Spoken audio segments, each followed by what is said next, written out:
Good morning, ladies and gentlemen, boys and girls. All of us at EPCOT Center are glad to have you as our guests today. Nothing in the universe exists alone. Every drop of water, every human being, all creatures in the web of life and all ideas in the web of knowledge are part of an immense, evolving, dynamic whole. Little orange bird, in the sunshine tree, Hey, it looks like the storm is finally letting up. Well, maybe the Sunday drivers have come out hunting for gas. Guess what? That concludes the mic check. WDW Radio, your information station. Hello, my friend, and welcome to the WDW Radio Show, your Walt Disney World information station. I am your host, Lou Mongello, and this is show number 626. And once again, together we're going to celebrate the magic of the Disney parks, movies, and more as I take you from the parks to the screens and everything in between here on the podcast, my weekly live video on Facebook every Wednesday night, community, books, audio tours, blog, and more. Please be sure to subscribe to the podcast in Apple Podcasts and find everything else at WDWRadio.com. We'll make our way around the World Showcase Promenade in EPCOT this week as part of my continuing series about the music of Walt Disney World. Together, we'll virtually tour the music of World Showcase, including visiting each of the pavilions as well as parades, background loops, and nighttime fireworks spectaculars. We'll discuss the history of the music in the park, as well as changes over the years, what's there now, and what may be coming in the future. I'll then have the answer to our last Walt Disney World Trivia Question of the Week and pose a new challenge for your chance to win a Disney Prize package. Then stay tuned to the end of the show for more information, updates, details about our WDW Radio Marvel Day at Sea cruise, your voicemails, and more. So sit back, relax, and enjoy this week's episode of the WDW Radio Show.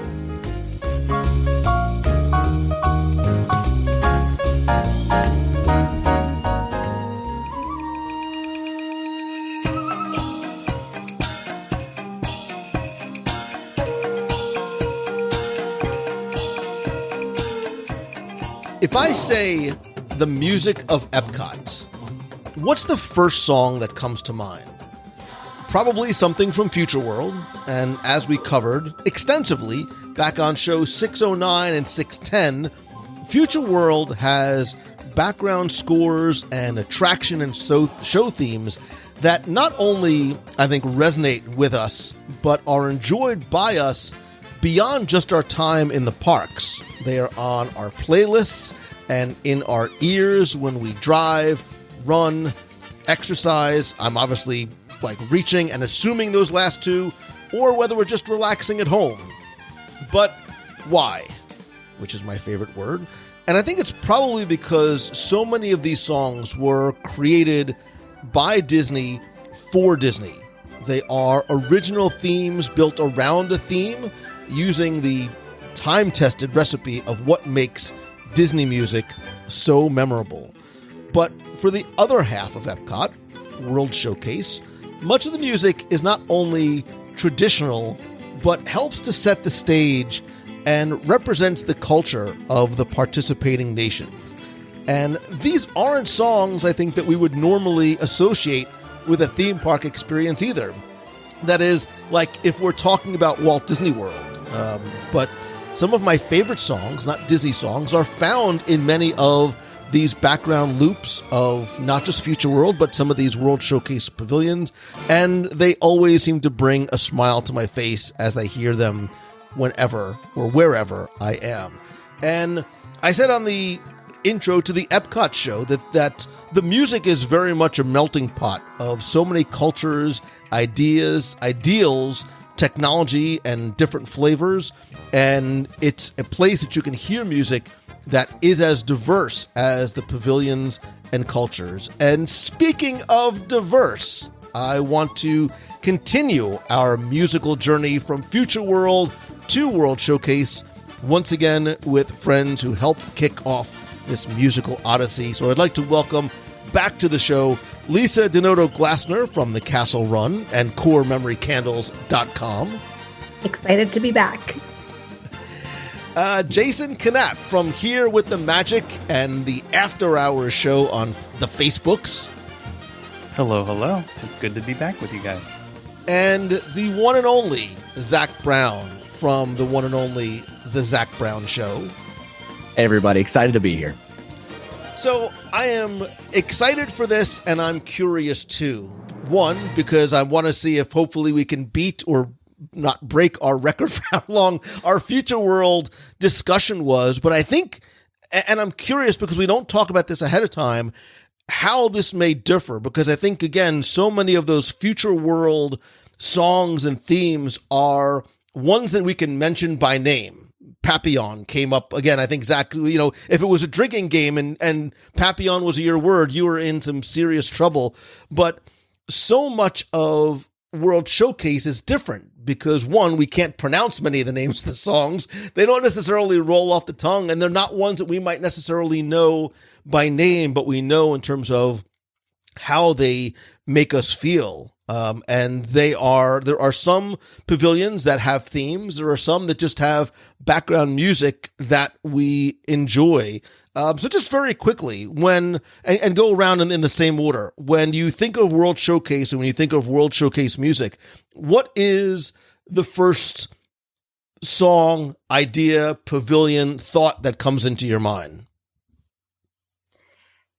So for me, I remember when we sat down to do, or when I was sitting down to prep for the Future World show, I joked that I've never felt so prepared and so unprepared at the same time for a topic, because it was a topic that's just sort of ingrained in my soul, but at the same time, I didn't know quite how I was going to articulate it.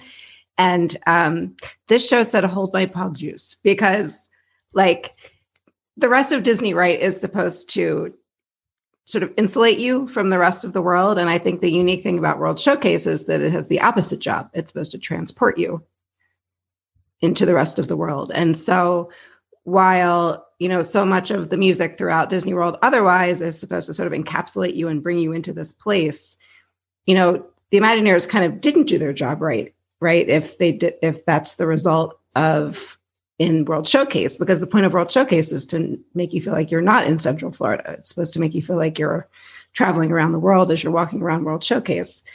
So, I don't know if I have a quick or good answer to what song first comes to mind. I could say something easy like Golden Dream, of course, which is, I'm sure we'll talk about that more. But no, I think it's like that background stuff like La Vie en Rose and the stuff that Greensleeves and the music that I just associate because I'm here so much with walking around World Showcase. But at the same time, like you said in the intro, it's not necessarily music that you're supposed to associate with a theme park.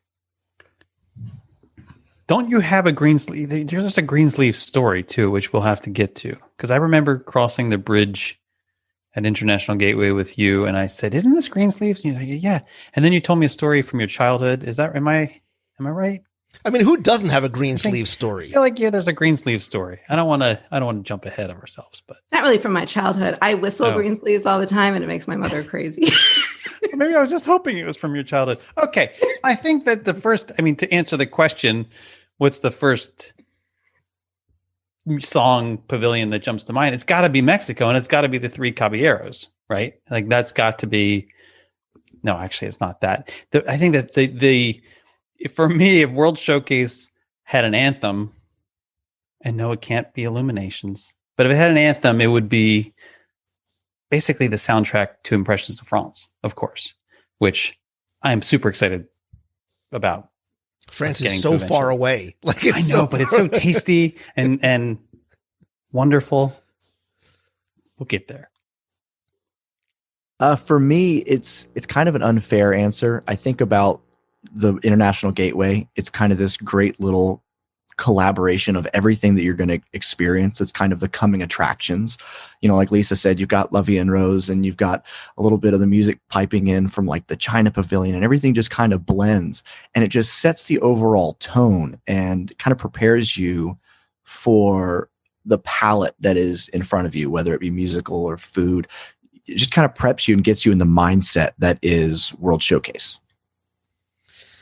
Yeah, and for me, you know, if I was to close my eyes and just say World Showcase, there's a couple of songs that jump right to the top. But one of them, and this is actually a great way for us to begin, I think, is there is a World Showcase background loop. And being Disney enthusiasts that you are, I'm pretty sure it exists on your iPhone, your iPod, your Spotify playlist, because this is one of the ones that I think people do have and play when they're home, or even in their cars, or when they're working or walking or just, you know, relaxing.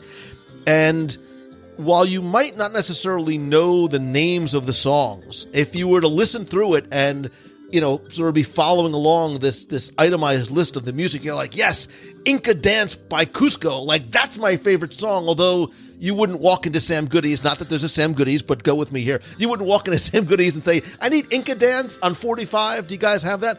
But I love the World Showcase loop that you can hear on both entrances to, or you could, we'll talk about some of the changes that came about relatively recently. But those are some of the songs that I hear that, like the Future World entrance medley, helps to get me in the mood, to prepare me, or ones that I do like playing in the background at home. And it's this wonderfully long loop. I think it's like a 55 or 52 minute loop that you can possibly find online. But it is this... you might not necessarily identify every single country by every single song, but it's this wonderful flow from track to track that really is like a mini buffet of World Showcase music. And I just made that up. The mini buffet part? The mini buffet part. Because now I'm thinking about food. Thanks for that. That's good. I mean, that's why you go to World Showcase in the first place. See, for me, this is what I struggled with when preparing for this, and, you know, for what it's worth, the preparation that I did. The World Showcase loop that you would hear, for me, it was omnipresent when you were behind, or sort of dead center, looking out onto World Showcase Lagoon, kind of straight ahead, because exiting Future World into World Showcase, and then looking straight out across to American Adventure. That was the spot. That was the spot to take in the view and to listen to the loop and then make your decision about which way you're going to go, which of course is always to the left. Anyway. But you would hear a little sampling from like each pavilion, right? Each little sampling. But I feel like it was a different loop, and maybe it hasn't always been this way. Maybe it's more recent. I feel like there's a different loop that plays at International Gateway, but maybe I'm wrong. Maybe it's just recent. So I know that there is an International Gateway loop, and I thought that they were interchangeable by the gateway, but maybe you're right. Maybe this one only plays here and the other one only plays there, because I love that loop as well too. Yeah, and I feel like it's different, but it's like you don't get quite the sampling. You get it's a stranger mix actually at the International Gateway entrance. But that's where you'll hear the green sleeves, and that's where you'll hear. Then they'll hear some like fife and drum action, which is like, what is this? What's this? And then you also get that weird effect that, you know, if you stand right in the right spot, it's like you get the music from the UK, the music from France, and the International Gateway music. So it's like a celebration of all places. It's a cacophony. It's a cacophony. What's another way to put it? It's a celebration of all nations, but mostly the International Gateway. Mostly the English Channel. Right.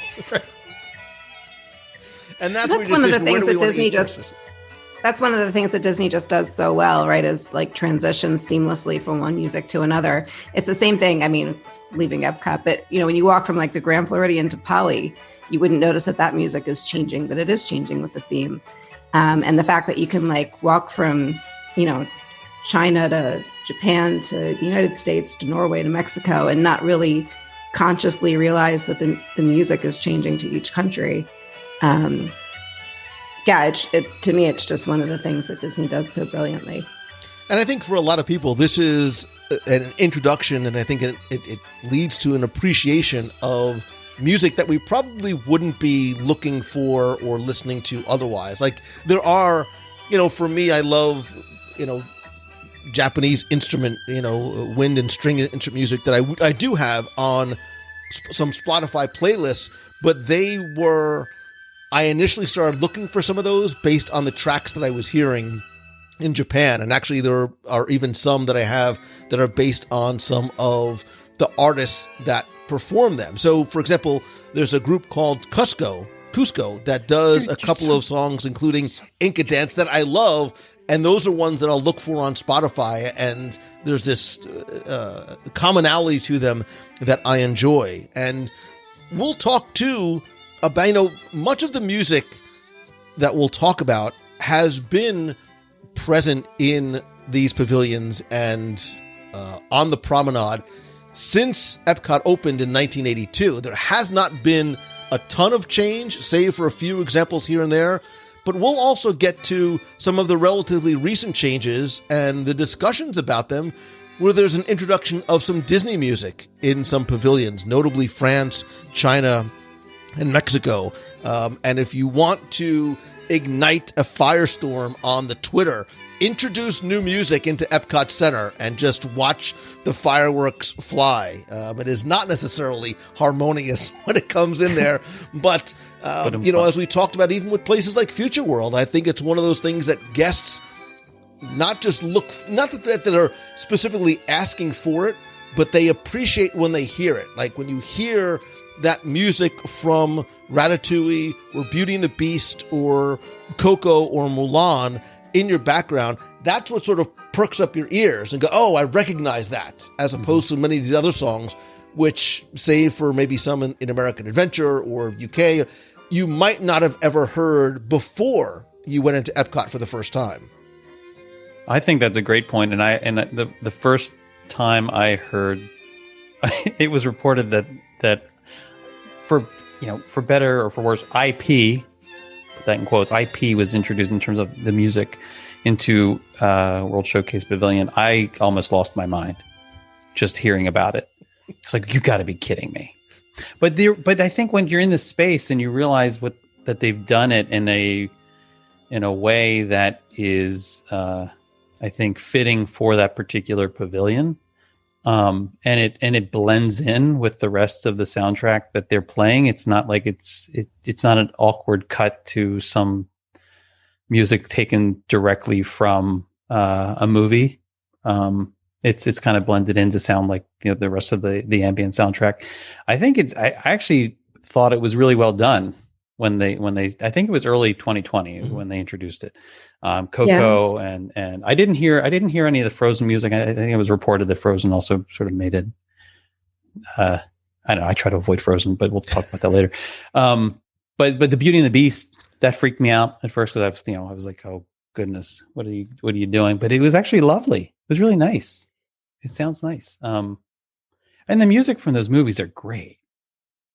Yeah, they're very subtle instrumentals. I mean, if you have a problem with Enchanted Rose having a Beauty and the Beast theme, you probably also have a problem with the Aristocats music subtly being played in France. But, I think the vast majority of people won't know that it's the appreciate Aristocats. the subtlety with which both have been done.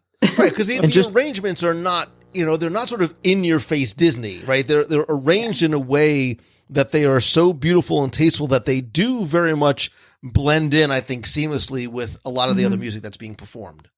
Well, it's similar, like when you're over at the Riviera, I know, not to deviate from Epcot, where you work in those French-inspired Disney film soundtracks through that property.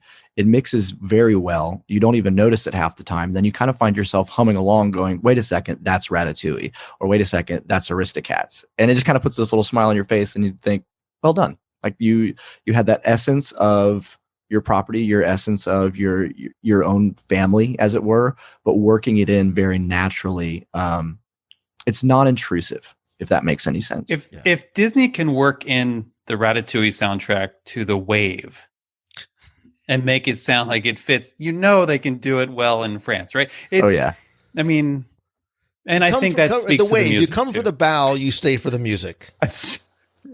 And more bow. And as we were talking about this, because I like to think back, as many, especially EPCOT enthusiasts who are very passionate about, original EPCOT, and they sort of plant that 1982 flag very, very deep, very, very firmly in the ground. I would almost be curious what some of the people whose names we will probably mention more than once, I wonder what they would think about that. Like, I would love to ask the people who created the original music for EPCOT what they would think about the introduction of some of these newer songs and the way that they are introduced into the background music. And that actually, leads me to go forward. We have to go back a little bit, because I was thinking it's one of the songs that you guys are all too young to remember, but when EPCOT first opened in 1982, there was the grand opening ceremony, which you may or may not have seen online. And there was this huge parade and this fanfare, as deservedly so, when the park opened. And there was a parade that was accompanied by a Sherman Brothers song called "There's No Place Like World Showcase," and it was played over the years a number of times, including during Skylidoscope, which we'll get to when we talk about daytime and nighttime spectaculars. And that is one that I have never heard played again in the park.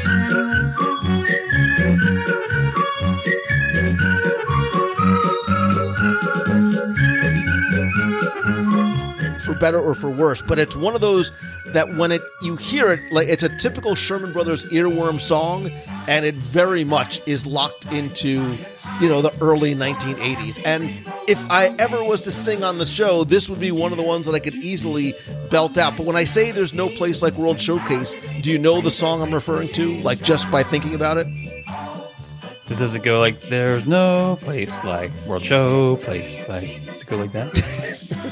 I mean, it's got a "there's no business like show business" feel to it. I almost, I'll have to make a mental note to sort of drop this song in the back so you can hear it. Like World Showcase on the face of the whole wide world.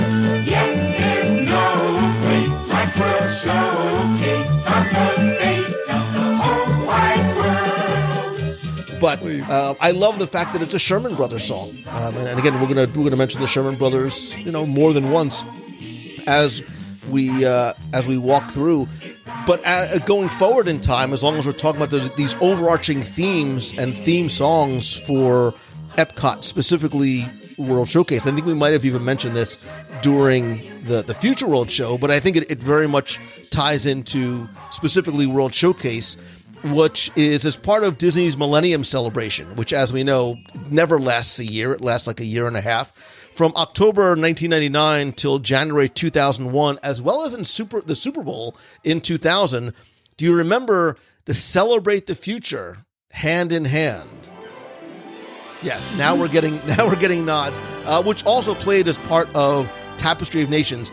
This, for years, ranked very highly, like probably one of my favorite 2 or 3 EPCOT songs, and probably one of my top 5 Walt Disney World songs as well. I may play that song almost every time I drive to EPCOT. Really? Yeah, it's on I have an EPCOT playlist, and when I'm going to EPCOT, I'm a bit of a nerd this way. So when I'm going to a certain park, I will play certain music, and I have this EPCOT playlist, and I will kind of gear up for it, and it's almost always on. I love it. So, and I don't think I ever. This is the sad part. I don't think I ever got to hear it like for real in the park myself, because I missed that window, that sort of small window when it was playing.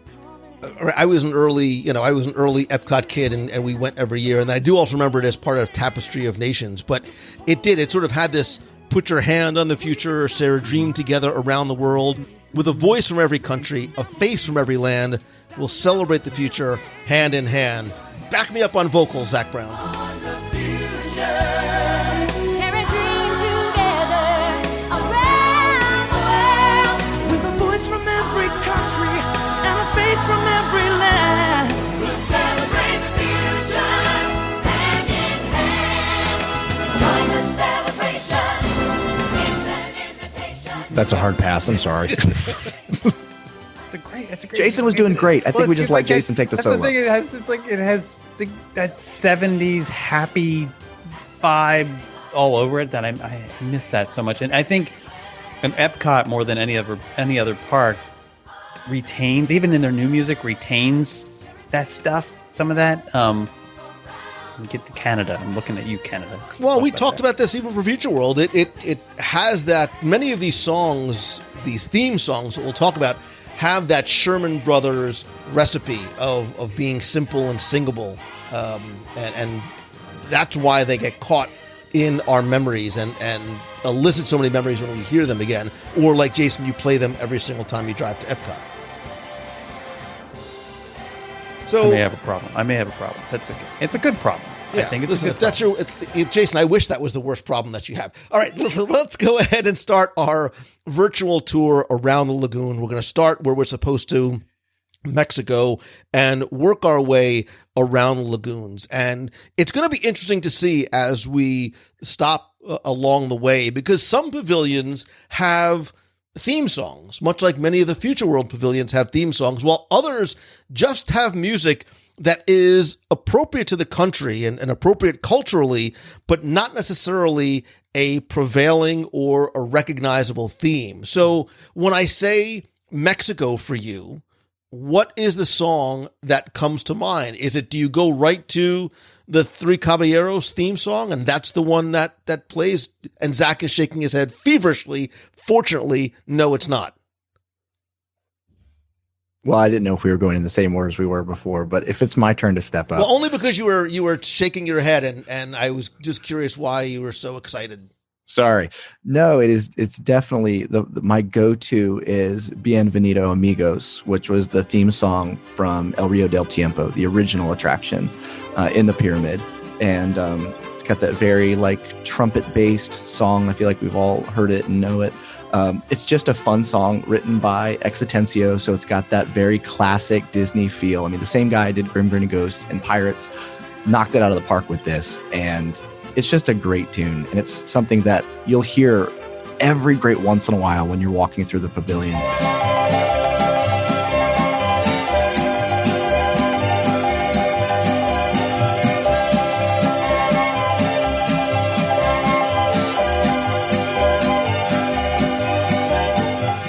And it just causes a smile to be plastered on my face because it is that original Epcot. It's the heart of Disney. It is classic Imagineering. It's wonderful.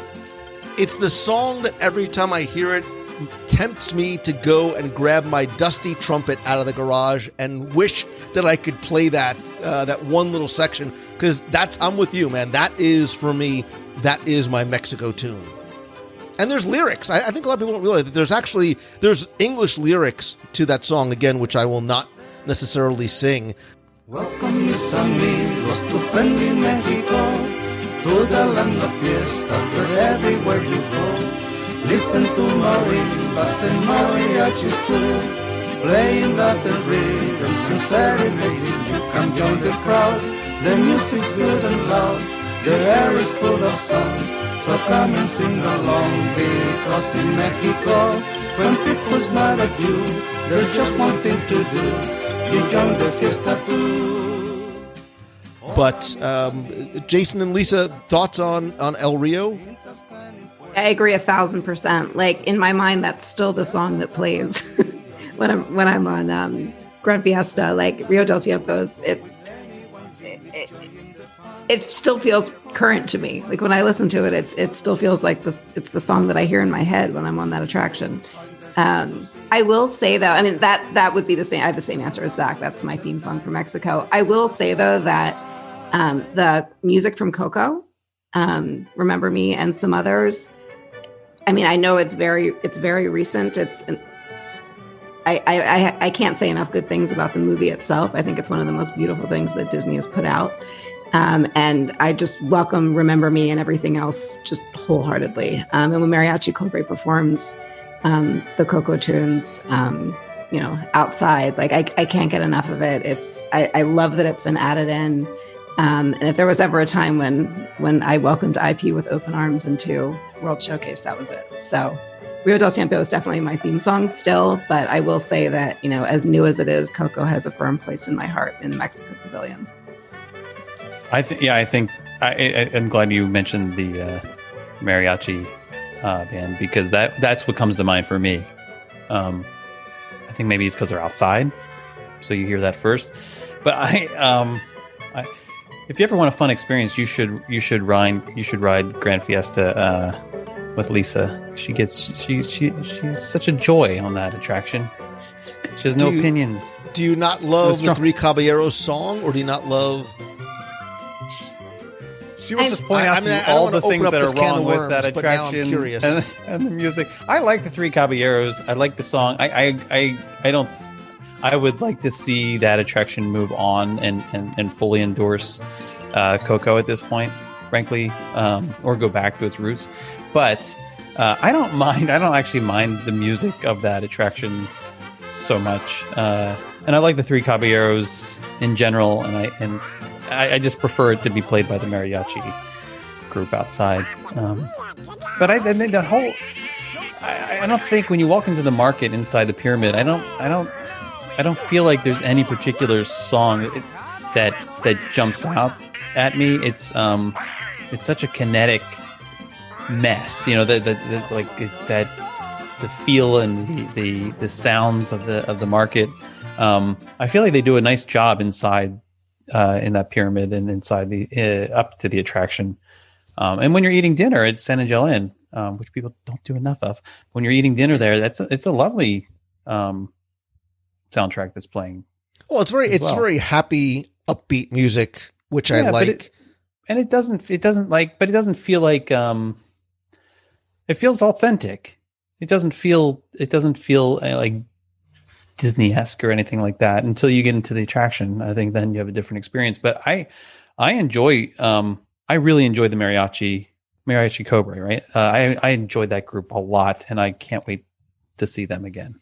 And I do like that having not just the Coco music playing in the background, but the Mariachi Cobra presenting the story of Coco. But if you've ever seen with the marionette, the Miguel puppet, it's wonderful, and I love the fact that it takes place on the promenade. You don't necessarily have to go into the pyramid. The last thing I'll say about Three Caballeros, which I never realized, was that the song was not written for the movie. I never realized it was not. It was actually a Mexican song composed by Manuel Esperon, with lyrics by Ernesto Cortázar. And after seeing Manuel's success in Mexican movies, Walt Disney actually called him personally and asked him to participate in the creation of the Three Caballeros movie. And then Ray Gilbert actually wrote the English translation of the lyrics. But I thought it was a song that was created specifically for the Three Caballeros. And actually, if you look for it on places like Spotify, I'm not gonna tell you. Search for Three Caballeros and look at how many different versions, English versions, there are by popular American singers over the years, especially in the 50s and 60s and even early 70s. What's your favorite? My favorite is the one from the movie. But isn't there like a Bing Crosby version or something weird like that? Okay. Bing Crosby, like White Christmas? Really? Yeah. Caballeros, three gay caballeros, they say we are birds of a feather. We're happy amigos, no matter where he goes. The 1, 2, and 3 goes, we're always together. We're three happy chappies with snappy serappies. You'll find us beneath our sombreros. We're brave and we'll say so. We're bright as a peso. Who says so? We say so. The Three Caballeros. I'll even make it easier for you. I'm dreaming of Three Caballeros. If you go to the Instagrams and you create a story, search for Three Caballeros music there and watch what comes up. I don't mean the Kids Bop version, the karaoke version of it. I mean, look at some of the other versions that come up. But Spotify will give you some fascinating results. But I'm in agreement. El Rio del Tiempo is the one that I love. I love the fact that the Exitensio handprint is on there, although you don't feel Exitensio necessarily in there. And that trumpet section is, like the kids like to say, that is what lives in my mind rent-free in terms of a specific section of a song that I can easily identify and point to and scrub through and look for. So moving on from Mexico, we are going to make our way over to Norway. And let's first talk pre-Frozen. Let's sort of talk pre-Frozen Norway, because I don't think any of us are sitting there. I don't think when Jason is driving to EPCOT Center, he's like, put on the Maelstrom theme, because there was no Maelstrom. Those who seek the spirit of Norway face peril and adventure. There we know back over the falls, and I have, and it had, as I was thinking about this, I had a very tough time trying to say, oh, I recognize this music from Norway, or I even could say that I recognize some of the orchestral instruments that would make up Norwegian music. And it's not for lack of spending time in the pavilion or spending time on Maelstrom, but, and you guys tell me your thoughts. There was nothing that really jumped out for me about Norway in particular. I have strong opinions about Norway. Shocker. and they're not. So part of my family is Danish, and I've spent time listening to Danish music and eating lots of Danishes, of course. And then, and there's a little town in California called Solvang, which is the Danish capital of the U.S. Right? That music's lovely. The folk music, the modern music, it's lovely. I have a hard time believing that the music that we hear in Norway is representative of their best work. Like, I think that for me, the music of Norway, it's like, I know it's mostly folk music-y, right? But I find it jarring and almost a little like just too much. And I'm not a huge fan of Frozen. So honestly, I tend to just kind of try to not really pay attention to the music that's playing, because I actually don't enjoy it. It's the one pavilion. I kid you not, it's the one pavilion. And this is nothing. Has nothing to do with how I feel about Norway in general. I think it's lovely. And it's tasty, the food that they have, but the music just doesn't do it. It's unremarkable. It's unremarkable. It is like, and it's actually it actually turns me off a little bit. I don't know what you guys are talking about, because Bruin Merge E Form Eder Ola Moliken is one of my favorite songs. Get it, girl. You just said that. How many times did you practice that before we went on? Not enough. I just went in blind. I don't even know how to pronounce the O with the line through it. I didn't even bother trying to pronounce any of those. I mean, Lisa and Zach, any different thoughts about the music from Norway? I like Frozen, so, I mean, it's nice that, nothing musically was lost when Maelstrom was replaced, because there was no music there. So, did the post show have music at all? It did. The post show and the movie had music, because it was this travel log of going to Norway, but not a song you're going, I need to get that one. I need to get the Norway CD. You weren't like Shazamming your... You get your Layla perfume and your school bread or your lefse. Well, you get the lefse. You get the lefse and you sit down. You used to be able to get akavit. But here, and I think, Frozen, we almost don't need to sort of revisit Frozen, because Frozen is what it is. Love it, don't love it. I think Frozen was an obvious game changer for that pavilion in terms of attendance, in terms of love for it. And the Frozen music sort of just stands on its own. I am not emotionally or connected to it or disconnected from it anyway. I obviously, I think we all enjoy the music, so it doesn't bother me one way or the other. But here's a little did you know. Did you know what we lost, or what we almost had in the Norway Pavilion. Because the original attraction was going to be called Sea Venture, and it was going to be very different. It was going to be about the mythology of Norway, and you'd be on the same flume type attraction, and you'd be encountering gnomes and trolls on the way to the Rainbow Bridge of Valhalla. But more importantly, what you were going to get was a song by the Sherman Brothers.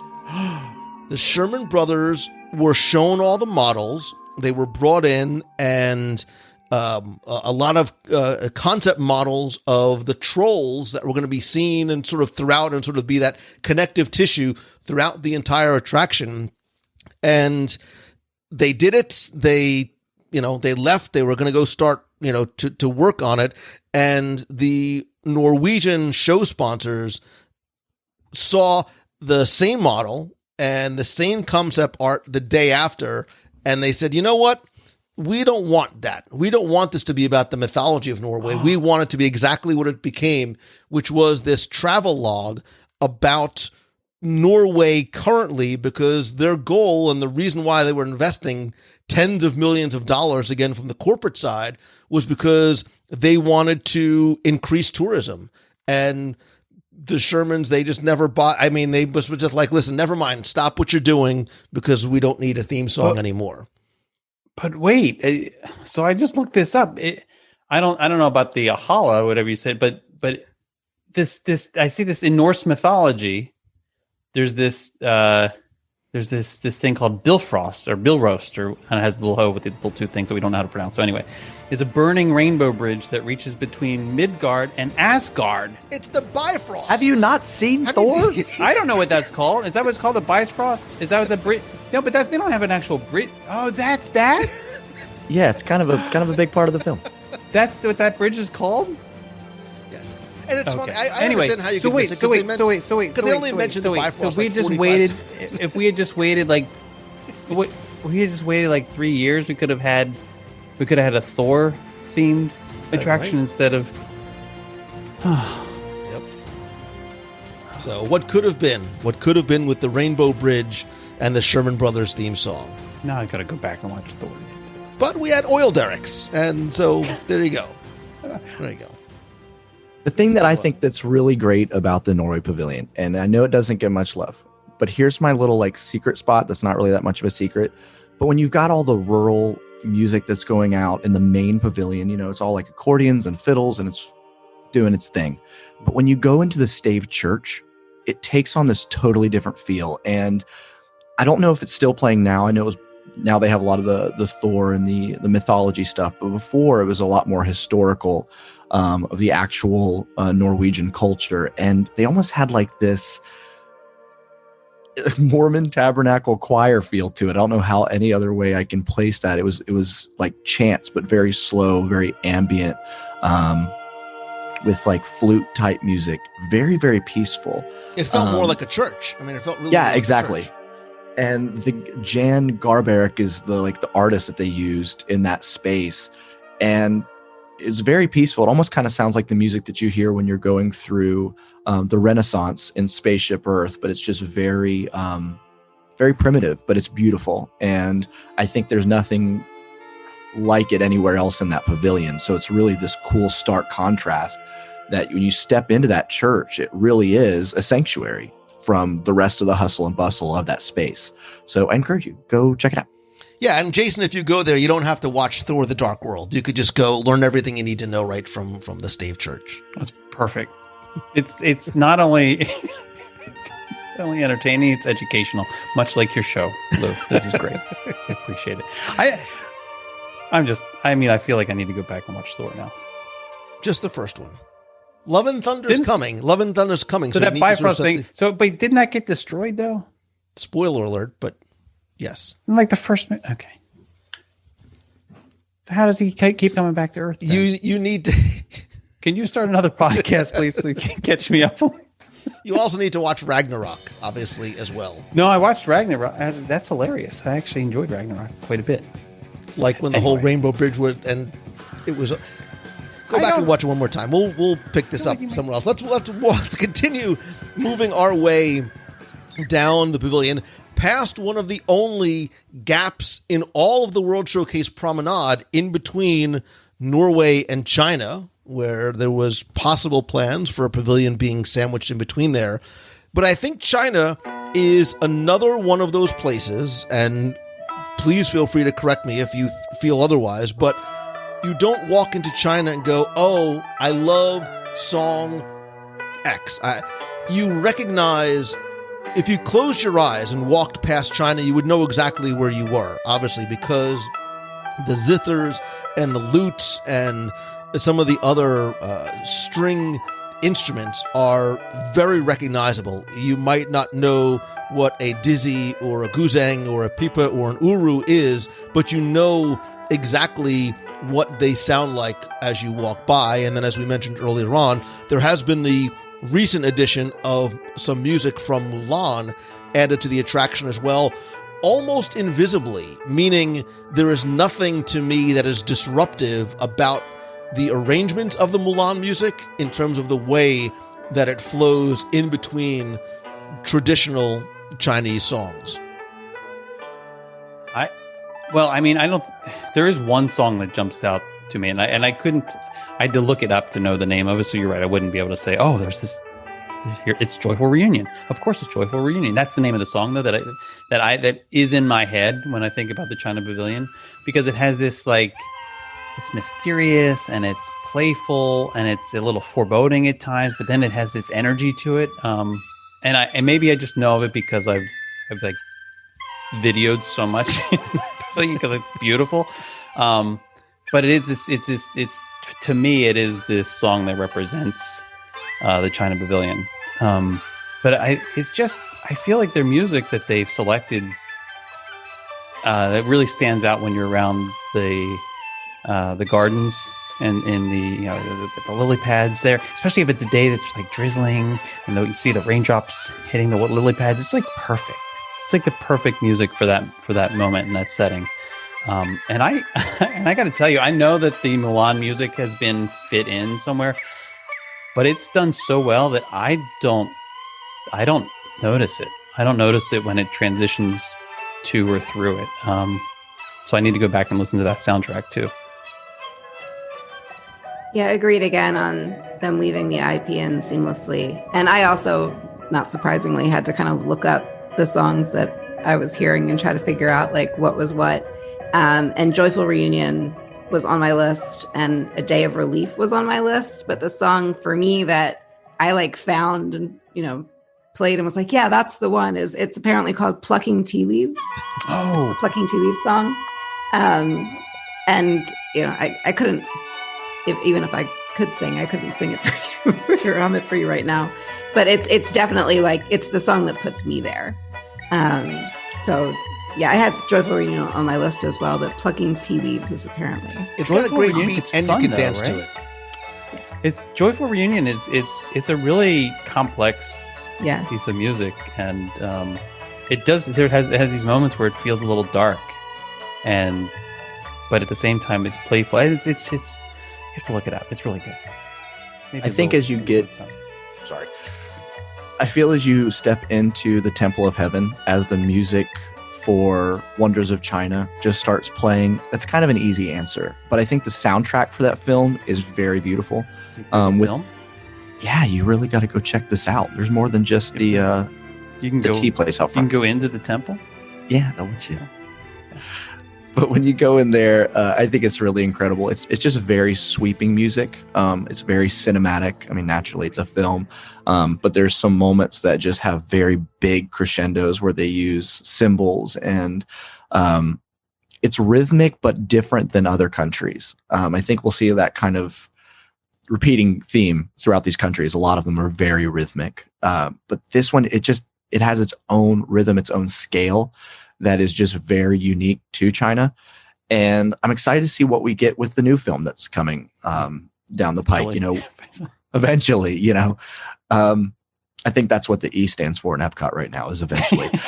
But it's one of those things where I think it's beautiful music, and the overall feel of the China Pavilion. It's one of those quintessential World Showcase sounds to me. When I hear that, when I step into that land, it's yes, here I am. I'm here. I'm in EPCOT. You know, and everybody has that land that's that for them, but for me, it is the soundtrack to the China Pavilion.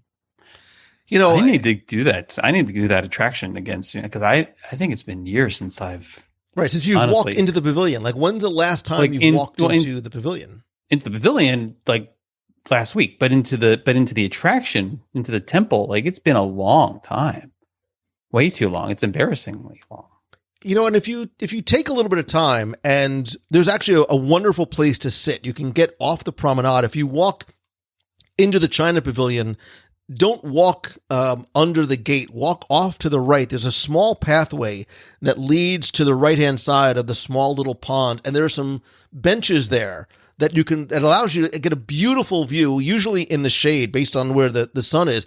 But there's not a lot of people there. You get a beautiful view of the pavilion and the water, and it's a great place just to sit and listen to the music because there's a couple of speakers right by there. But when I went to China on the Adventures by Disney in 2019, I got a better appreciation for not necessarily the music by name, but the way that it's created, because so many of the instruments have been around for, literally thousands of years, 2,000 plus years. And many of them are very simple. I mentioned before that pipa is a 4-stringed instrument. The uru is a 2-string instrument. And there's that simple, and you would know it when you hear it, that the dizzy is the Chinese, it's a transverse flute.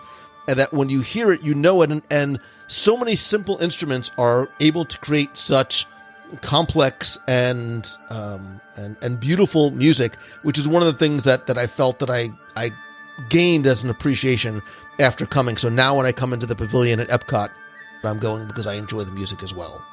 And for the record, I think it was 2018 when you went to China and 2019 when you went to Japan. Right. That's it. Yeah. Just keep time. When you get to be my age, Jason, save time. Your hate mail. Save your letters. Before we get to the Germany pavilion, have you ever noticed, do you have any thoughts about the music by the African outpost? Because again, there's not necessarily a pavilion per se other than the outpost if you want to get a snack or a drink or some of the marketplaces. But if you do listen carefully, there is some music there. And as we've talked about in the past, this was really meant to be part of the second phase of World Showcase in terms of this huge equatorial Africa pavilion that was supposed to go there. And it would have been very interesting to see the wide variety of music that would have come in had that pavilion, which was announced, had signage. There were TV specials and Alex Haley and, coming on to talk about it, had that pavilion, which would have arguably possibly been the largest of the World Showcase pavilions in terms of actual how deep and how wide it was. What might have come in terms of the music that we as guests would have been introduced to. I usually just hear people hitting drums. I was going to say, I'm sorry that we didn't get that. You don't have to listen carefully at all. You're with my family through that area, because what you're going to hear is two little boys banging drums. That's the make your own music spot. Make your own background. Definitely an area that I try to move through quickly, but not just because of the Indian kiosk. Taste of India.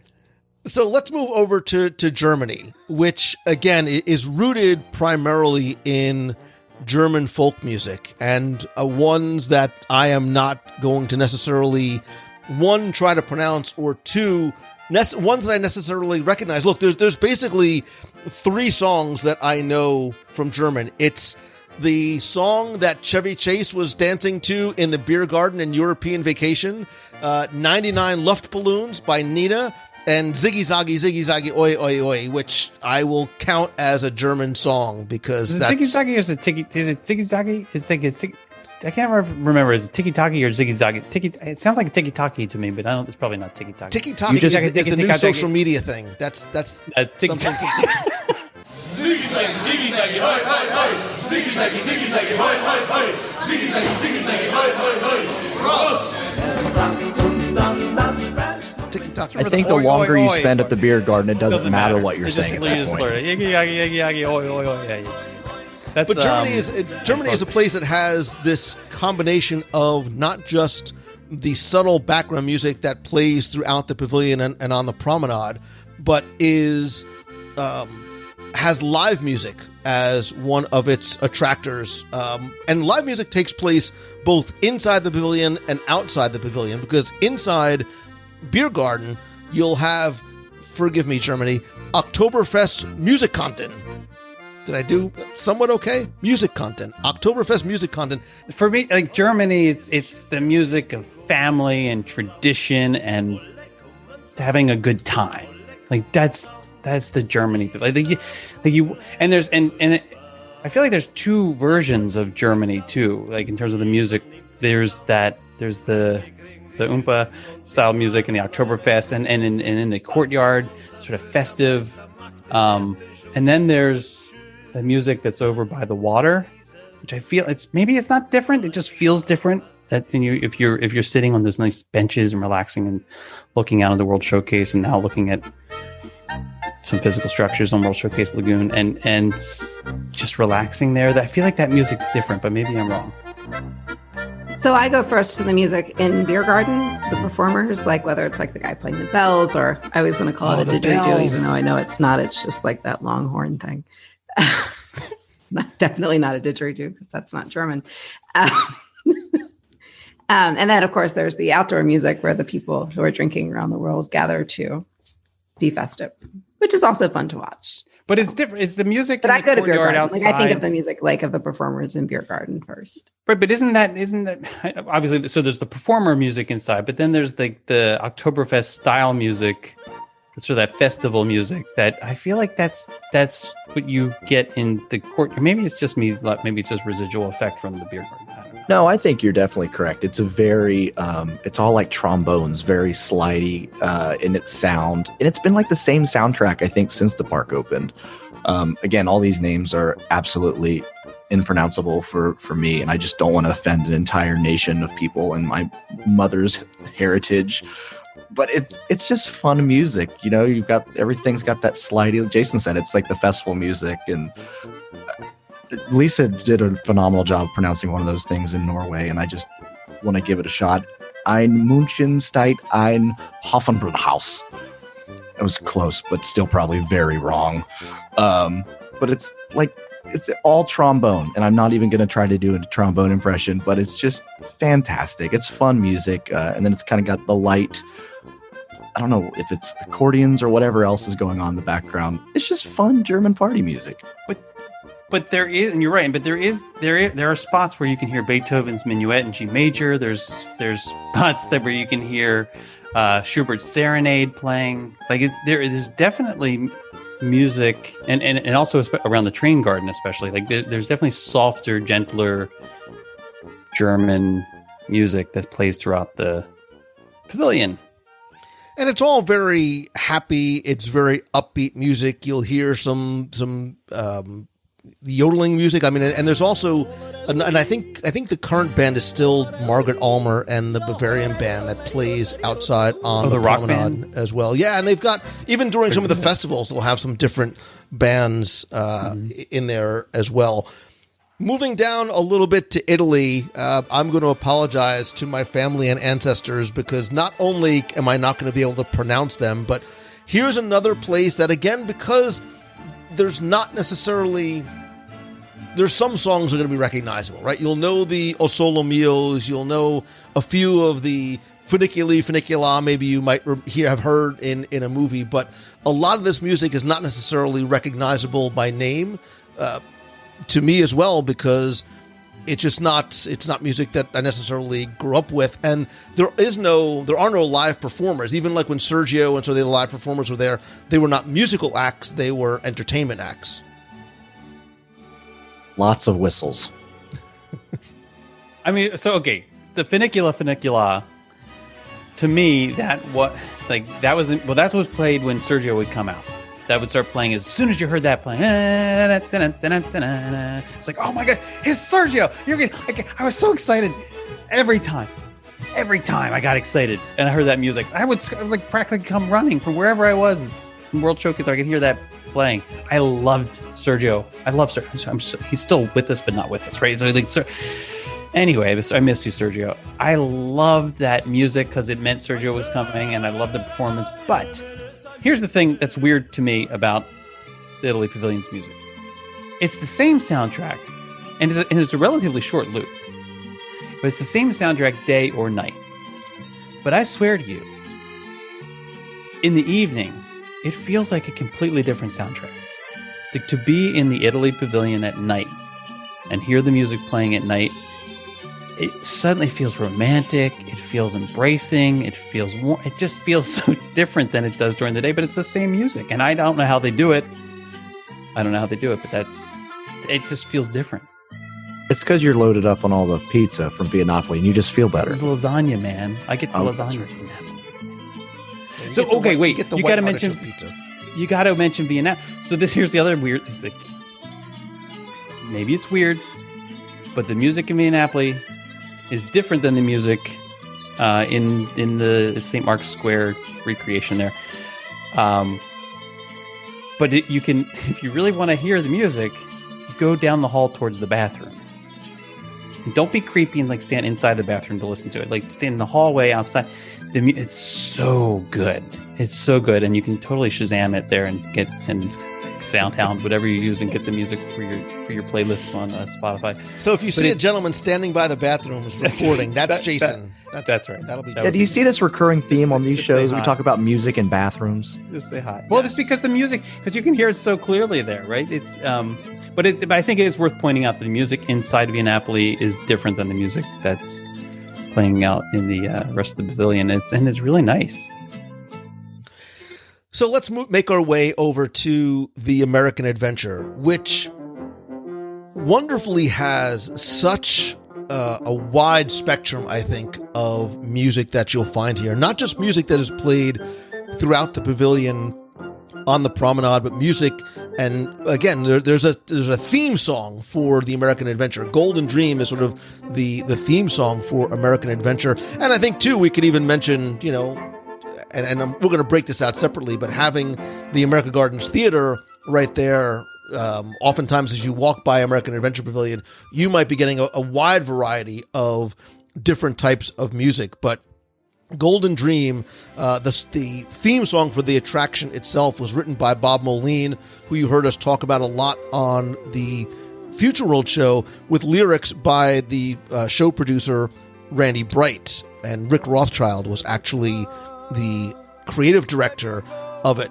But they had I might know that there was a story that Rick Rothschild tells about trying to sort of match up the music and what was going on in the Golden Dream sequence of American Adventure was very difficult. It was a very, very difficult task that they had, and trying to figure out what this sequence was going to be like in terms of how it should match up with the music. And then somebody who was in the room said it should be this very ethereal, dreamlike sequence with a soft and a hard edge. And Bryce Mack, who was a story man for the shorts unit, was the guy who said, I know what to do, give me this project, and took it. And there's actually two different versions of Golden Dream. There was the original, which was the choir and the full orchestra by Don Mueller back in 1980.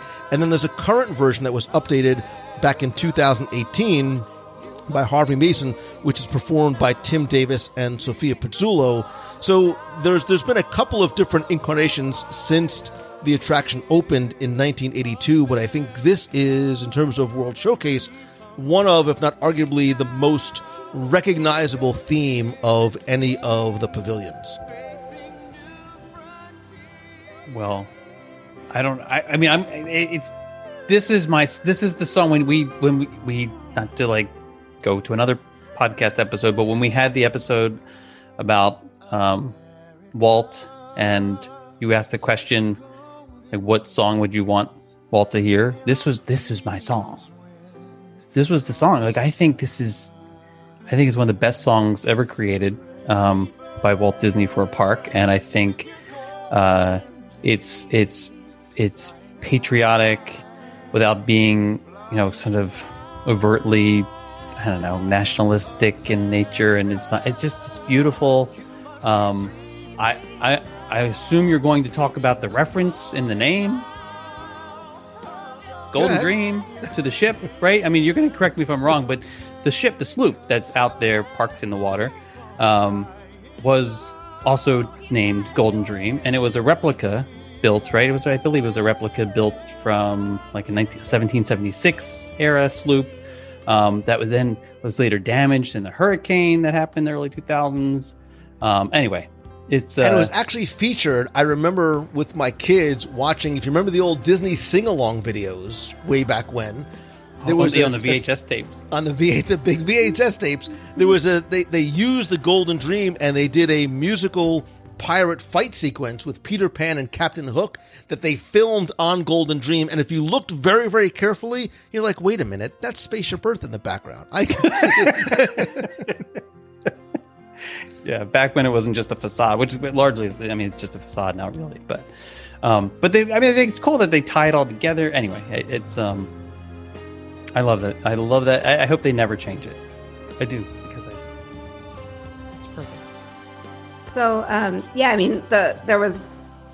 I've talked about this on other shows, I think, but like I broke down one time with the reopening, and it was walking into EPCOT the day it reopened, and Golden Dream, like the instrumental version that they play at the entrance loop, was playing, and it was the one moment when I just like lost it in all the right ways. So yeah, it's like if you want to feel proud of your country, go see American Adventure and listen to that song. There's a lot of other great music though in American Adventure that can get overshadowed by this masterful. You're not going to say Two Brothers, are you? I love that song. I'm going to talk about Two Brothers. Two brothers on their way. Two brothers on their way. Two brothers on their way. One wore blue and one wore gray. It crushes my soul every time. I love that song so much. Like it's up there with Golden Dream for me as far as like impact when I'm watching the show. Did you also know not written for the attraction? Two brothers on their way.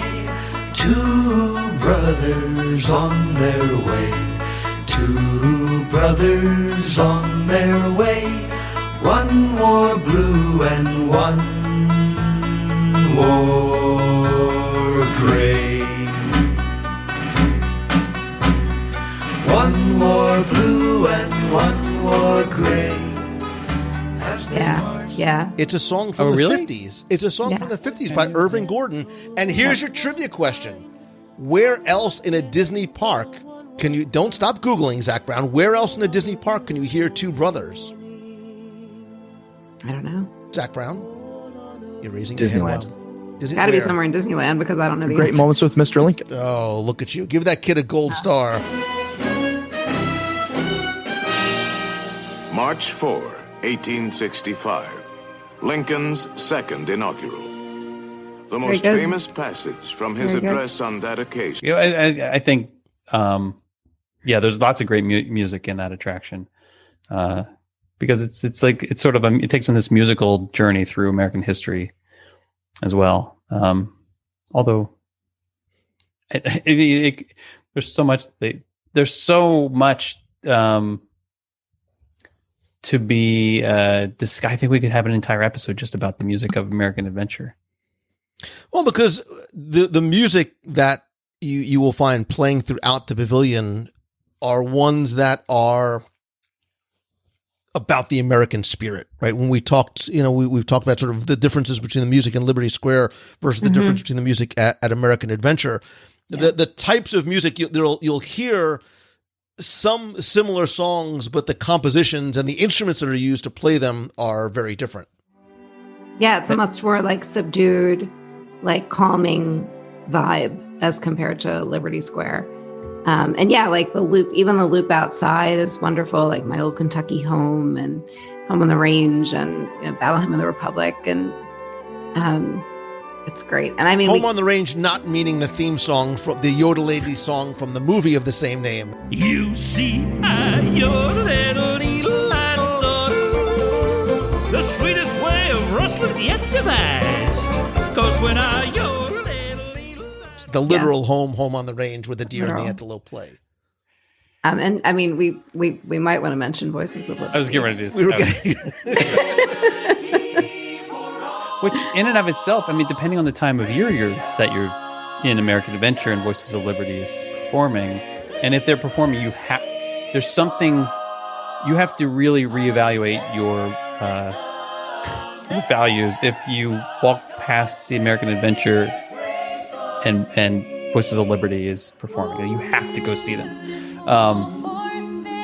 During the Christmas season, I mean, like, not just the carols that they sing, but also the Hanukkah songs that they sing, that they perform. It's incredible. It's such a gift. And now this year, that because of the physical distancing protocols, when they moved it over to the theater, I actually thought that was. I mean, you don't get the wonderful acoustics that you get inside the American Adventure building, but you get so many more people able to enjoy the performance. I do miss the intimacy of seeing them perform. I know. Inside, and also like the interaction after the show. Like they're so. I mean, obviously, I think they're like known to be the best a cappella group. Oh, they're super friendly. But they're so talented. Like my kids like to talk to them after they perform, like when they're performing inside an American Adventure. And like my younger son loves the song Uptown Funk, and he was talking to one of the gentlemen in Voices of Liberty after the show, and he asked him what his favorite song was, and Tyson said Uptown Funk, and he started to sing the song. Like it was awesome. Like he was like performing Uptown Funk for Tyson, like just off the cuff, and it was just the coolest thing. So I definitely miss like the intimacy of the indoor performances and the interaction that you got to have with them afterwards, because you really did get to see how sort of off the cuff talented they really are. But yeah, it is cool to have them, somewhere that they can have a wider audience in the theater. Something about the attraction that I really appreciate is that it takes us on a journey through our country's history, both visually and musically, and it kind of takes from all the areas of our country and showing the great diversity that we have.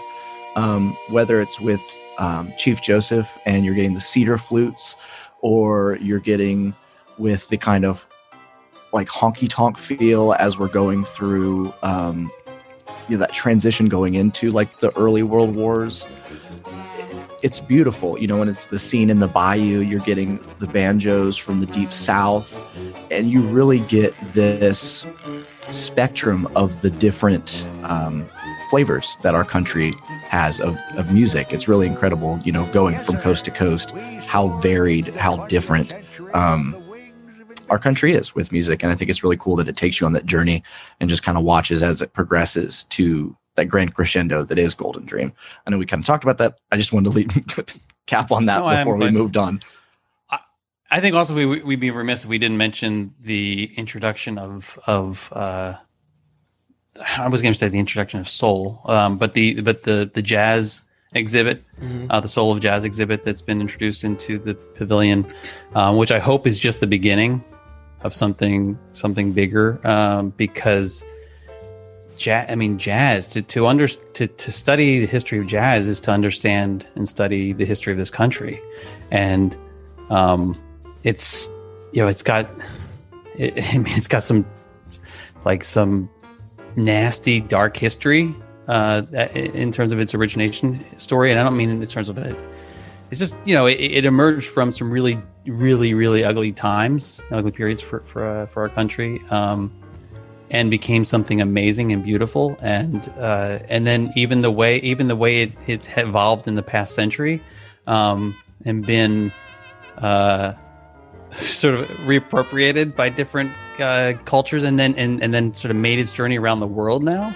I mean, it really is music of this country. And I think it's fantastic that we have this movie now, which I thought was it was a really good movie. Pixar movie Soul, that reintroduces us or gives us a reason to discuss this music. And I'm hoping that they introduce actual music.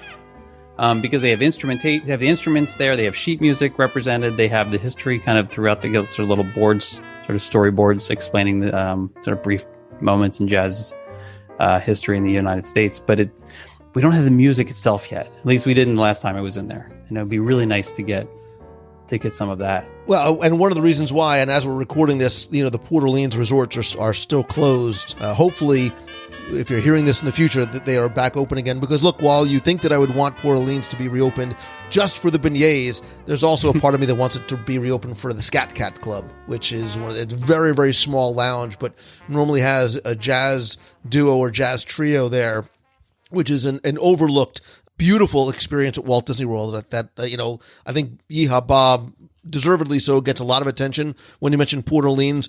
But if you head on over to French Quarter and the Scat Cat Club at night, especially on the weekends, it's very cool and very hip, and I dig.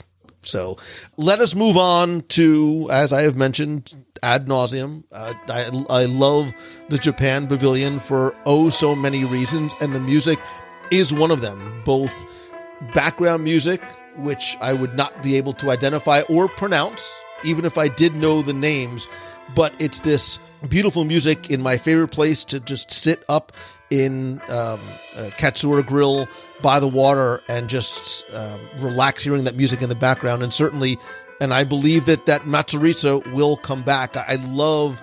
This is where I was first introduced to the idea of what taiko drumming is, and not even realizing it has this 2,000-year history of being ceremonial and festival and used in military, and really gaining an appreciation of that type of music as well as the other music throughout.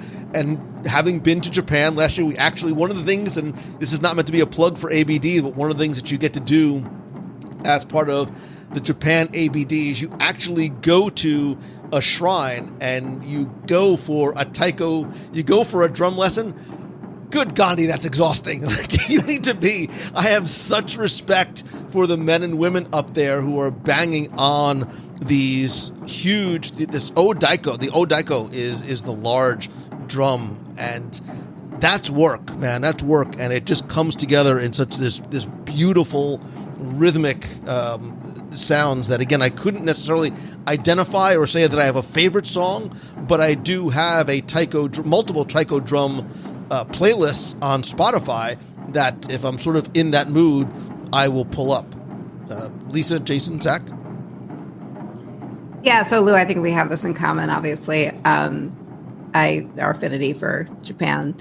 I spent time living there in college and took the language and studied East Asian music and all that good stuff. So I'm deep in. But it's the taiko drums are incredible, and I certainly hope that Matsuriza is back. Sometimes that's going to be a theme, I think, throughout this whole conversation, is the loss of the performers and hoping that they're back. But obviously Matsuriza is, for me, it's like the one that I really hope is back sooner rather than later, more than any other. And then the music throughout the Japan Pavilion, if you were to if anyone listening were to pull these songs up on Spotify or somewhere else, I'm sure you would know them immediately, even if you can't name them or hum them. But Rokudan is probably the main one that people would recognize.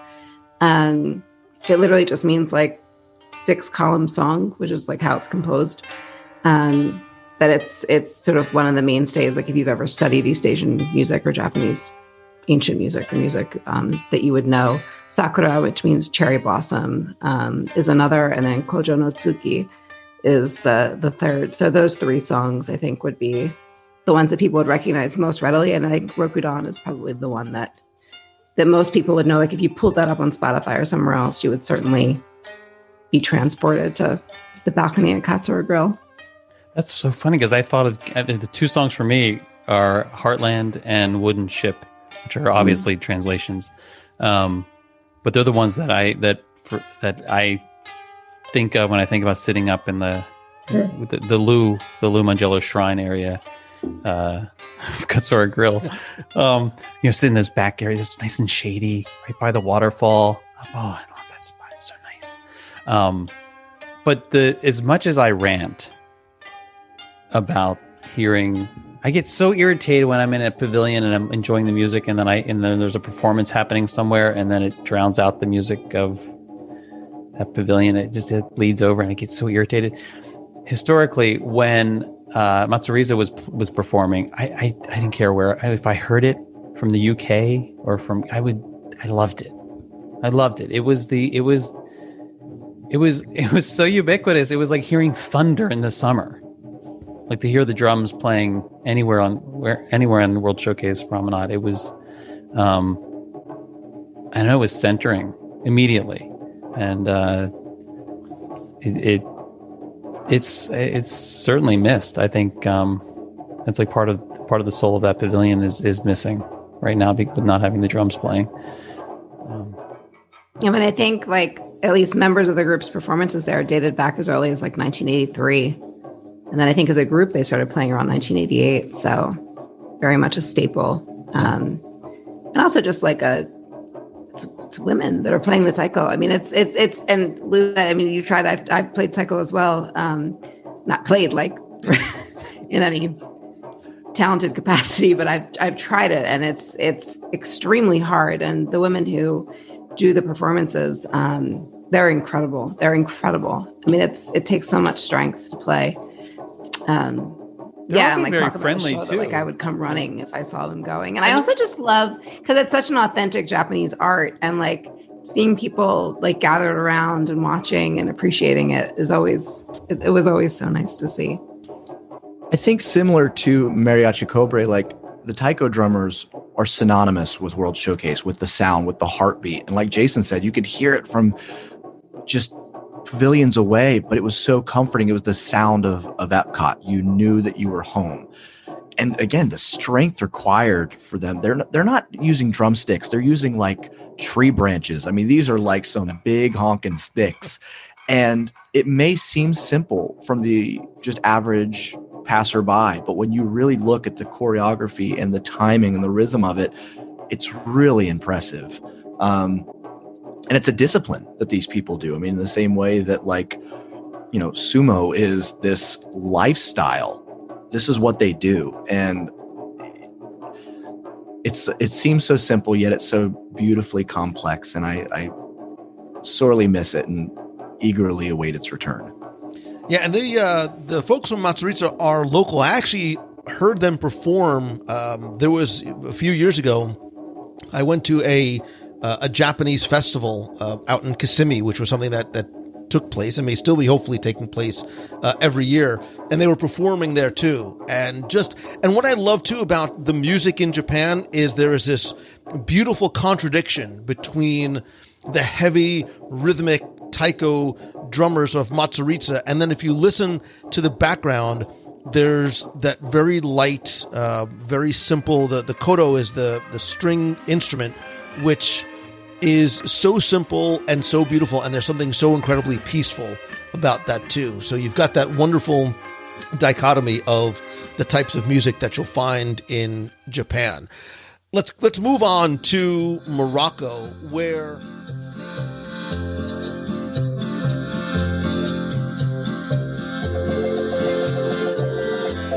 that concludes part one of our tour of the Music of World Showcase. Stay tuned next week for part two. And in the meantime, share your thoughts about your favorite music from the pavilions we've discussed so far in the WDW Radio Clubhouse. That is our group on Facebook at wdwradio.com/clubhouse.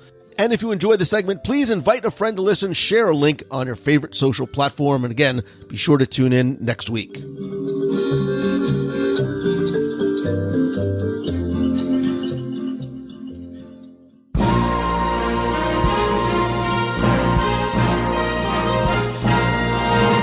Time for our Walt Disney World Trivia Question of the Week, where I invite you to test your knowledge of Walt Disney World's history or see how well you pay attention to the details in which you see, hear, taste, or remember. If you think you know the answer, you can enter via our online forum for a chance to win a Disney Prize package. This week's trivia contest is brought to you by Sideshow Collectibles, where you can let your Disney sideshow with limited edition collectible figures, statues, art prints, jewelry, replicas, apparel, and lots more from the greatest purveyor of pop culture in the known universe. Expert artists, sculptors, model makers, painters, and costumers have created and crafted the most intricately detailed likenesses of characters from the Star Wars, Marvel, Disney, and other film and show universes. They also have an incredible art gallery of fine art prints as well. I never partner with anyone that I don't use and like, and I have a number of items from Sideshow Collectibles, including these very cool Battlestar Galactica metal die-cast figures, which are just incredible. I also love giving gifts to other friends who love Disney and Marvel and Star Wars from Sideshow as well. You can check out everything that Sideshow has to offer by going to wdwradio.com/sideshow. And if you want $15 off your first order, you can sign up for their free newsletter. Again, go to wdwradio.com/sideshow. Now, before we get to this week's question, we're going to go back, review last week's, and select our winner. So last week I asked you to tell me on what Walt Disney World attraction can or did you ride in an XP-37 ride vehicle? Thanks again to the hundreds of you who entered, got this one correct, and knew, of course, that the answer was Buzz Lightyear's Space Ranger Spin. You ride in your XP-37 Star Cruiser. I took all the correct entries, randomly selected one, and last week you were playing for a huge prize package that includes a copy of my brand new Disney Interviews book, my 102 Ways to Save Money for and at Walt Disney World book, all 7 of my virtual audio walking tours of Magic Kingdom's history, details, secrets, and stories, which, by the way, you can find all of those on sale in the WDW Radio shop at wdwradio.com. I'm also going to send the winner a WDW Radio Cobalt Blue mug and one of the brand new WDW Radio acrylic pins not available anywhere else. And last week's winner, randomly selected, is Ashley Becker. So Ashley, congratulations. You used the online form, so I have your shipping address. I will get your prize package out to you right away. If you played last week and didn't win, that's okay, because here's your next chance to enter in this week's Walt Disney World Trivia Challenge. I'm going to keep this week's question simple and straightforward as well, and this time I'm going to test to see how well you listen in the parks and attractions, because tell me, where in Walt Disney World have you heard this phrase? If you like vegetables, fresh fruits, and flowers, give thanks to us. That's it. Just tell me where in Walt Disney World you can or could, it might be extinct, where in Walt Disney World you can or could hear that line. You have until Sunday, March 28th at 11:59 p.m. Eastern to go to wdwradio.com, click on this week's podcast, use the online form there, and once again, this week you'll be playing for, why not? We'll do it all again. The Disney Interviews book, the 102 Ways book, all 7 of the audio tours, the mug, and the pin. So good luck and have fun.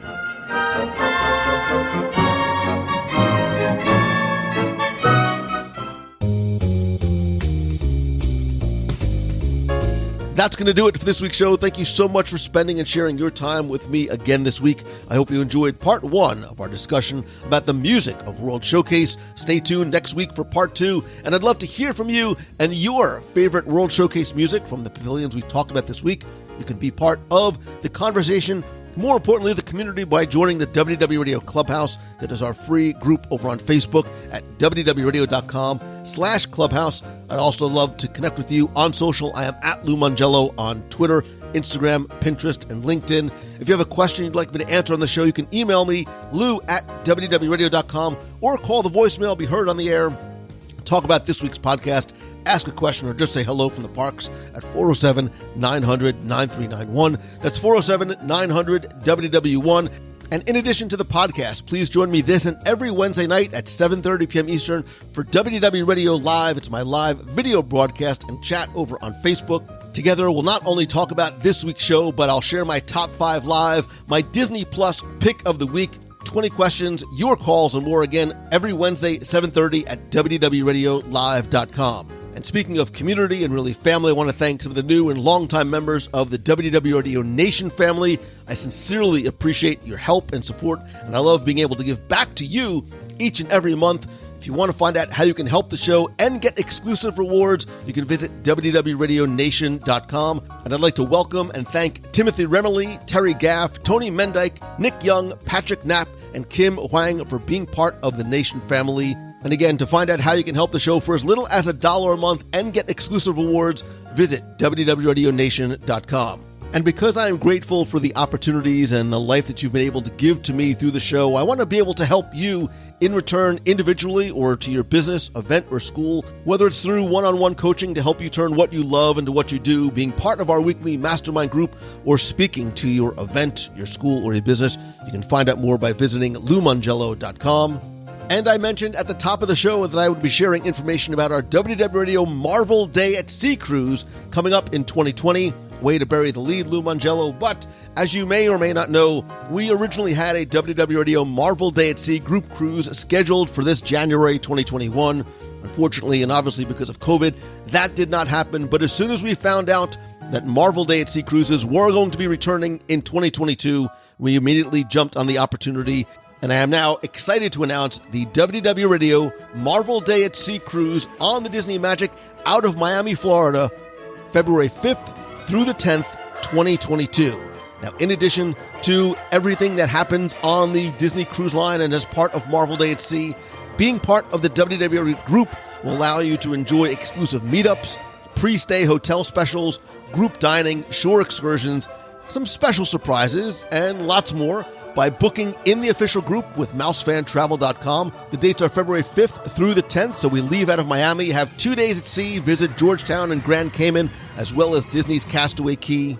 And I will tell you, I did a Marvel Day at Sea cruise when they first launched, just for research purposes only, of course, and I will admit that it is by far my favorite of all the Disney cruises I have ever done. Whether you are a huge Marvel fan or just dipping your toe in the WandaVision Marvel Cinematic Universe waters, there are so many cool events that happen during Marvel Day at Sea, and then lots of surprises and special add-ons that we do as part of the WDW Radio group. Now, you must book within the group and through our exclusive travel partner, MouseFan Travel, in order to participate in our activities and events.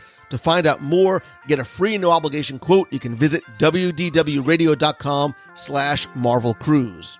And speaking of MouseFan Travel, they are my official and recommended travel provider. So whether you're looking to come on the cruise with us, come to Walt Disney World, go to Disney's Vero Beach Resort, or with Disneyland hopefully opening soon, go out and visit Disneyland or any destination on the planet, you can visit MouseFanTravel.com for the best possible prices, all available discounts, and it all comes at no cost to you, and you can visit them at MouseFanTravel.com. And of course, I want to say thank you again. None of this could happen without you. This show is by, for, with, and about you.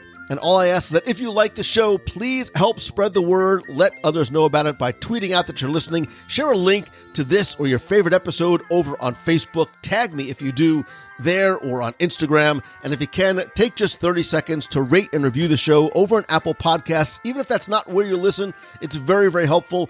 I'd like to thank some recent reviewers like Walt Disney Art Lover, who says it's good, wholesome fun for all kinds of Disney fans.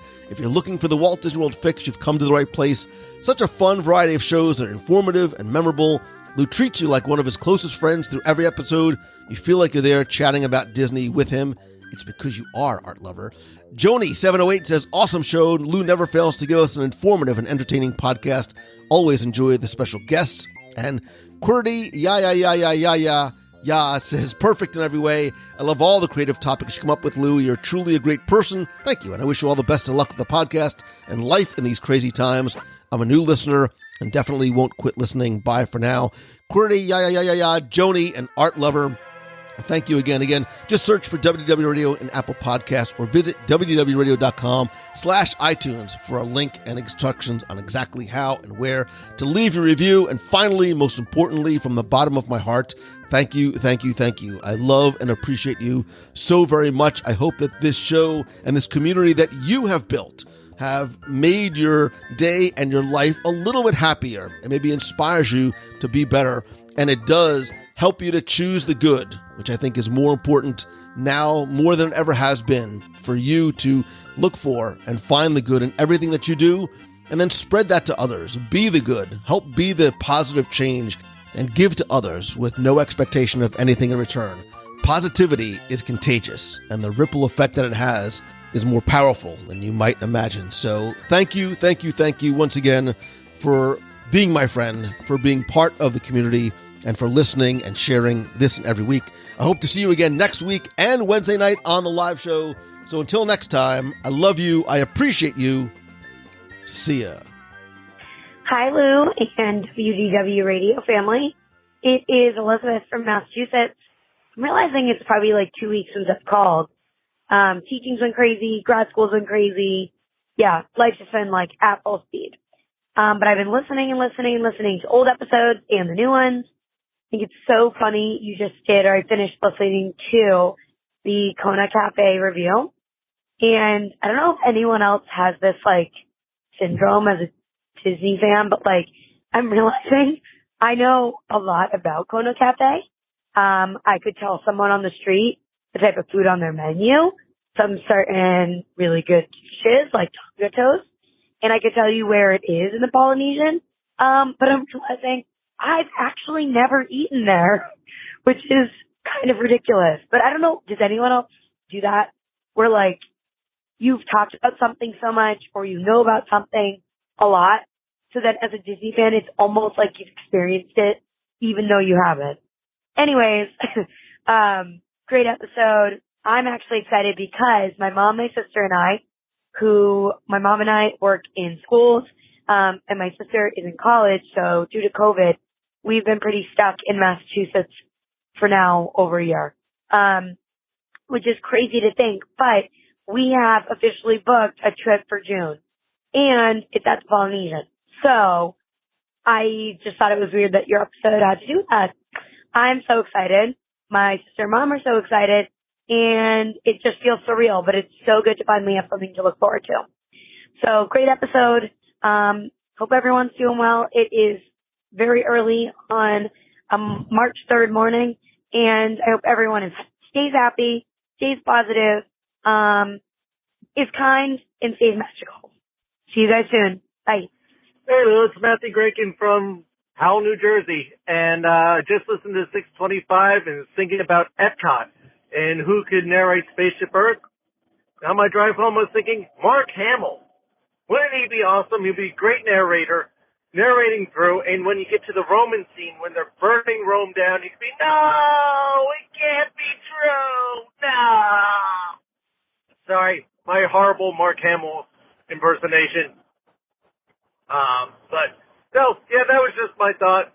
Spaceship Earth, Mark Hamill, why not? It would be fantastic and keeps it within the family. So, hope everyone's doing well and everyone's staying safe, and see you all in the box. Hey, Lou, it's Christine Morrison from Flowertown, Pennsylvania.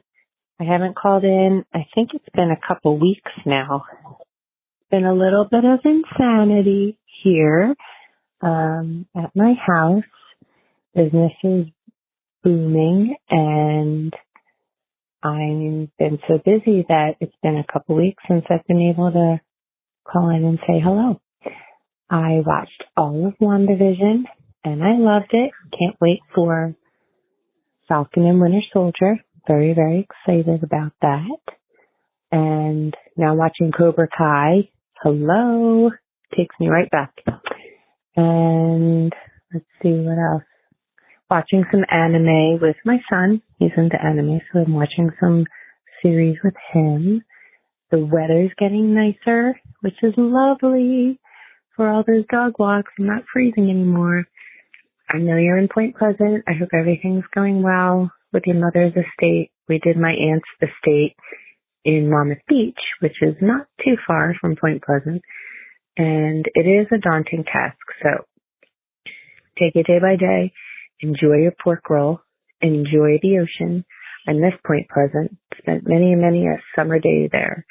So I don't have a whole lot to report other than I'm going in July.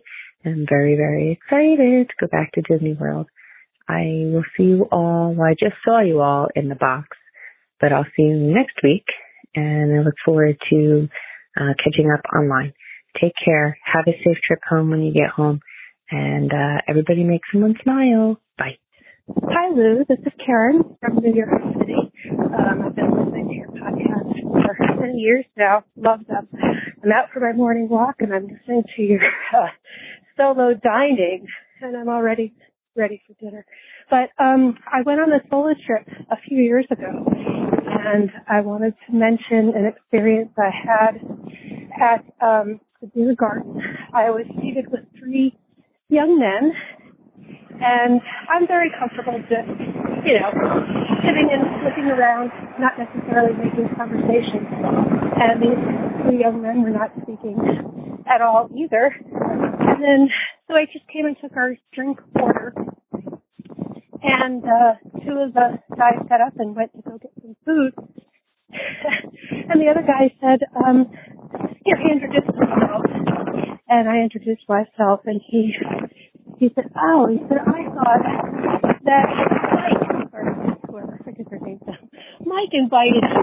I was just like him to invite somebody that nobody knows to dinner and then not introduce us. And the other 2 guys came back. We were laughing, and apparently all 3 of them thought that one of them had invited me, and I was a mystery. Anyway, we ended up having a trip. And the other experience was a character meal at Garden Grill. I'm not really a character person, and let your listeners know that if they're going solo, not to be afraid of character dining, so to speak, because the characters really know how to set you at ease no matter what you're doing. I would just blow Mickey a kiss and he would wave and not come close, because I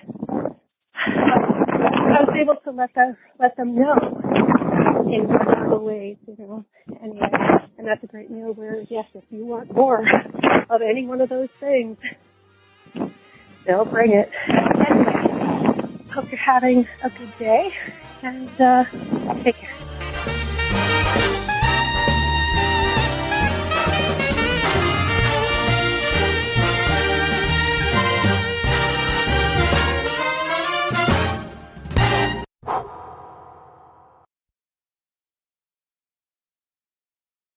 If I had a world of my own, everything would be nonsense. Nothing would be what it is, because everything would be what it isn't. And contrariwise, what it is, it wouldn't be. And what it wouldn't be, it would. You see?